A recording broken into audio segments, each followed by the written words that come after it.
Ainda na obra, o senhor trata sobre os chamados inimigos invisíveis, e a gente tem uma relação muito importante acontecendo no planeta desde o século XX, né, com a migração, né, esse processo migratório na formação dos centros, dos conglomerados urbanos. Como a poluição afeta a nossa saúde? A gente não ouve falar de poluição. Nenhum cardiologista, nenhum médico, habitualmente, a maior parte, não faz parte ainda do nosso dia a dia. Mas nessa pandemia aconteceu uma coisa muito interessante. Um dos lados bons, aliás, dos poucos lados bons que a pandemia teve, no meu modo de ver, foi que a poluição diminuiu bastante, porque teve menos carros circulando, menos produção industrial. O professor Paulo Saldiva, que é um grande pesquisador lá da USP, um professor titular, um dos maiores estudiosos de poluição do Brasil, ele publicou um trabalho em 2019 mostrando que estar dentro do carro em São Paulo durante 1 hora, com o ar-condicionado ligado e os vidros fechados, você está fumando o equivalente a 5 cigarros por dia.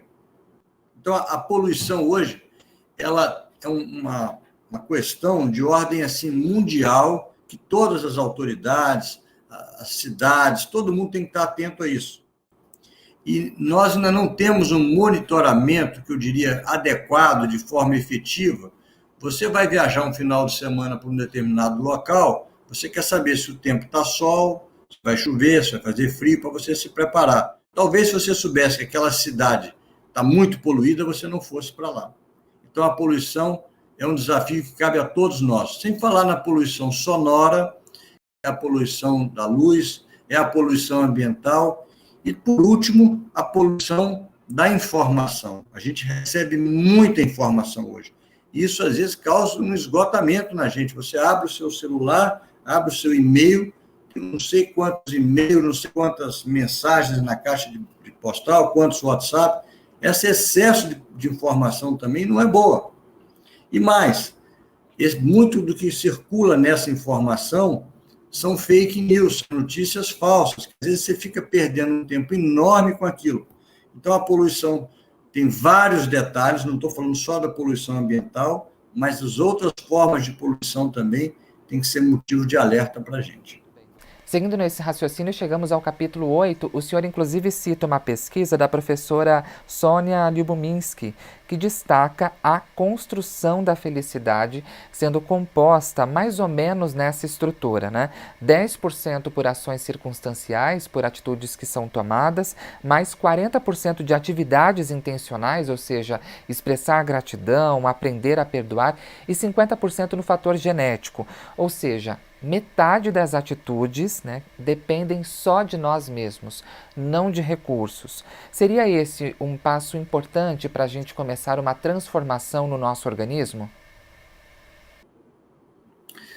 Eu acho que o objetivo maior da vida de todo mundo, Rodrigo, a sua, a minha, do nosso ouvinte aqui, é ser feliz na vida. O que você quer é ser feliz, isso é uma coisa óbvia, todo mundo quer ser feliz. Mas essa felicidade, ela não é comprada, ela é conquistada, ela é construída. Você constrói essa felicidade. Quando eu planejo uma viagem para, vou visitar Nova York, quero conhecer, onde é que nós vamos ficar, quais os monumentos que nós vamos ver lá. E essa felicidade só será alcançada, no meu modo de ver, só será construída ou conquistada quando ela vem aliada a um sentido de vida. Você não vai estar bem, eu estou bem, estou com saúde, meus filhos estão bem, mas aqui do lado tem um irmão meu que está desempregado, ali do lado tem um amigo meu que está com câncer, está doente, ou eu vejo aquela pessoa na rua passando fome. Então, assim, você não consegue estar bem se o seu entorno não está bem. A felicidade só é real quando ela é compartilhada. O que a Sonja Lyubomirsky, uma das grandes estudiosas de felicidade, fala, uma das coisas é que a felicidade é importante a gente expressar gratidão. E nós, muitas vezes, na hora de criticar, nós somos bastante extensos para criticar. Mas na hora de agradecer, nós somos muito econômicos, nós somos muito restritos. Abra seu coração. Mas tem uma outra situação que eu gosto de comentar, que é evitar a comparação.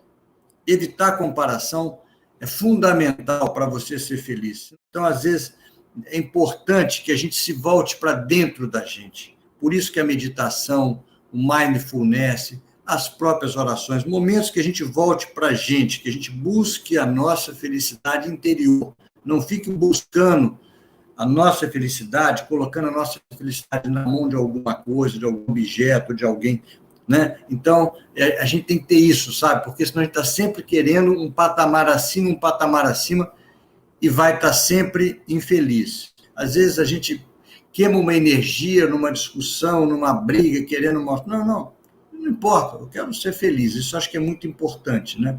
Felicidade, e quem deixa isso muito claro, e vocês podem falar disso melhor do que a gente, por causa do trabalho voluntário que vocês fazem, é um economista chamado Paul Dolan, que escreve um livro chamado Felicidade Construída. Ele coloca uma abscissa ordenada, ele coloca prazer e propósito.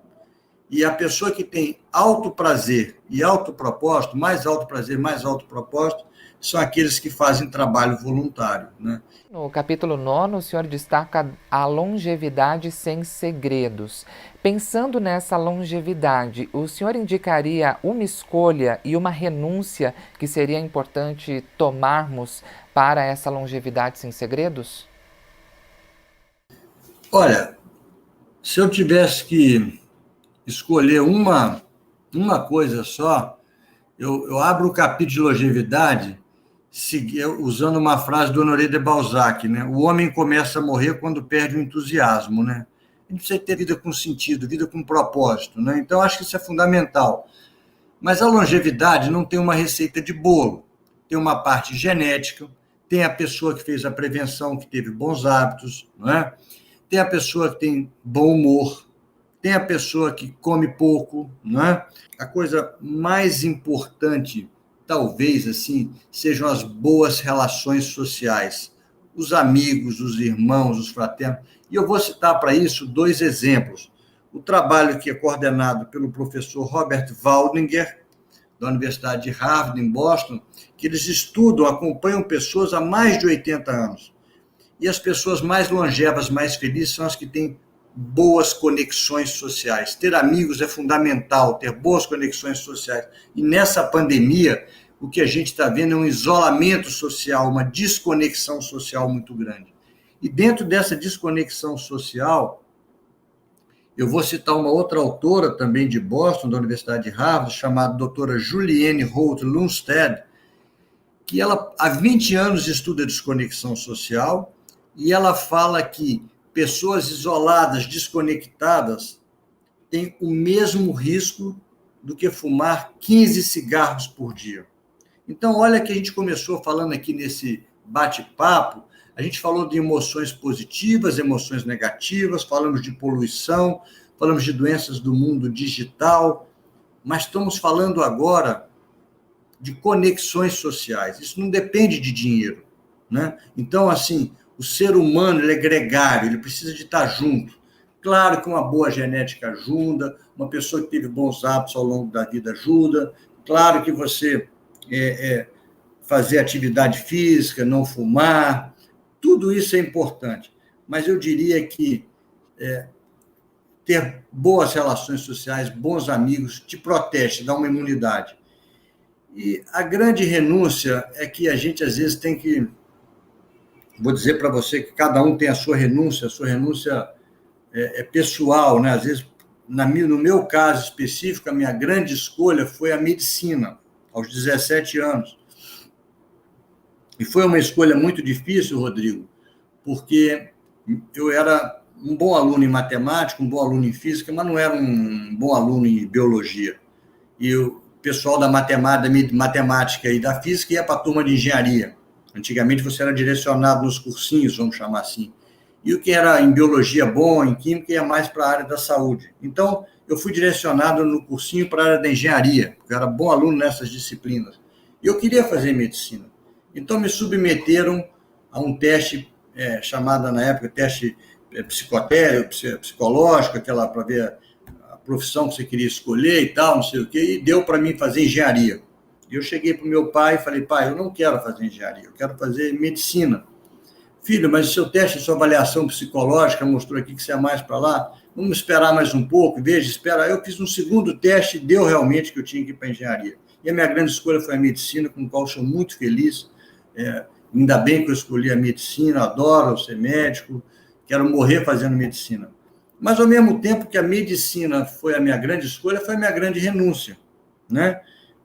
Principalmente a família privada. Várias vezes eu tenho um fim de semana que eu não posso fazer com a família, minha esposa, meus filhos. Então, de certa forma, nessa pandemia, então isso ficou muito à tona, porque foi o período da minha vida que eu mais trabalhei, foi na pandemia, por causa do Covid. Era essa a mensagem que eu queria passar para vocês aí, né? Que o livro, o objetivo maior é que todo mundo faça uma reflexão na sua vida, né? O Aristóteles fala que o ignorante afirma, o sábio duvida e o sensato reflete.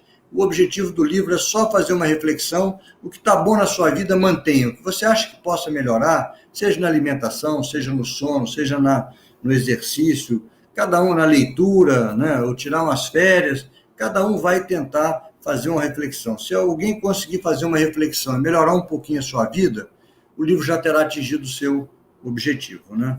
Bom, posso aqui expressar minha gratidão, meu agradecimento ao senhor, em nome de todos aqui da audiência da comunicação da Boa Vontade, por essa aula de medicina do estilo de vida. Receba o nosso abraço, também em nome do jornalista, radialista e escritor Paiva Neto e de todos da Legião da Boa Vontade. Muito obrigado, Rodrigo. Um grande abraço para todos aí. Como você disse, é o nosso presidente Paiva Neto, a todos aí da LBV, e que tenham um bom dia. Muito obrigado aí pela oportunidade de dividir esse espaço aqui com vocês, tá? Obrigado a todos.